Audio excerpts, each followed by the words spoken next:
শিষ্যদের ও থোমাকে যিশুর দর্শন দেওয়া। যোহন 20:19-31।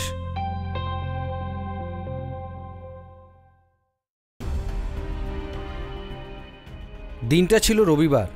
সেদিন সন্ধ্যায় শিষ্যরা একটি ঘরে জড়ো হলেন। ইহুদিদের ভয়ে তারা ঘরের দরজায় চাবি দিয়ে দিলেন।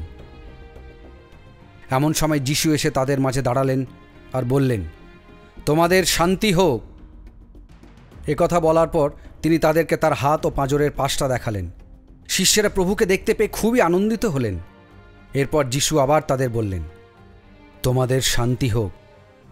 পিতা যেমন আমাকে পাঠিয়েছেন, আমিও তেমনি তোমাদের পাঠাচ্ছি। এই বলে তিনি তাদের ওপর ফুঁ দিলেন আর বললেন, পবিত্র আত্মাকে গ্রহণ করো। তুমি যাদের পাপ ক্ষমা করবে তারা পাপ থেকে মুক্ত হবে, আর যাদের পাপ ক্ষমা করবে না তারা পাপের সাথে বাঁধা থাকবে। যিশু সেখানে আসার সময় সেই 12 জন শিষ্যের একজন থোমা, যার অপর নাম দিদুম, তিনি তাদের সঙ্গে ছিলেন না। অন্য শিষ্যেরা তাকে বললেন, আমরা প্রভুকে দেখেছি। কিন্তু তিনি তাদের বললেন, আমি যতক্ষণ না তার দুহাতে পেরেকের চিহ্ন দেখছি আর সেই পেরেক বিদ্ধ জায়গায় আমার আঙুল দিচ্ছি আর তার পাঁজরের নিচে আমার হাত দিচ্ছি, ততক্ষণ আমি কিছুতেই বিশ্বাস করব না। 8 দিন পর তার শিষ্যরা আবার একটি ঘরের মধ্যে ছিলেন। থোমা তাদের সঙ্গে ছিলেন। ঘরের দরজাগুলি তখন চাবি দেওয়া ছিল। এমন সময় যিশু সেখানে এলেন ও তাদের মাঝখানে দাঁড়িয়ে বললেন, তোমাদের শান্তি হোক।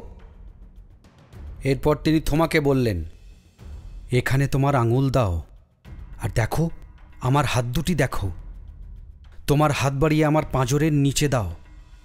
সন্দেহ করো না, বরং বিশ্বাস করতে শেখো। থোমা উত্তর দিলেন, প্রভু আমার, ঈশ্বর আমার।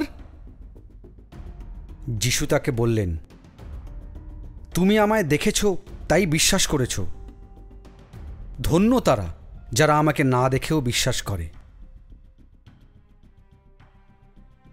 যিশু তার শিষ্যদের সামনে আরও অনেক অলৌকিক কাজ করেছিলেন, যা এই বইতে সব লেখা হয়নি। কিন্তু এসব লেখা হয়েছে যাতে আপনারা বিশ্বাস করতে পারেন যে যিশুই খ্রিস্ট, ঈশ্বরের পুত্র। আর এই বিশ্বাসের দ্বারা তার নামের মধ্যে দিয়ে আপনারা সকলে যেন শাশ্বত জীবন লাভ করতে পারেন।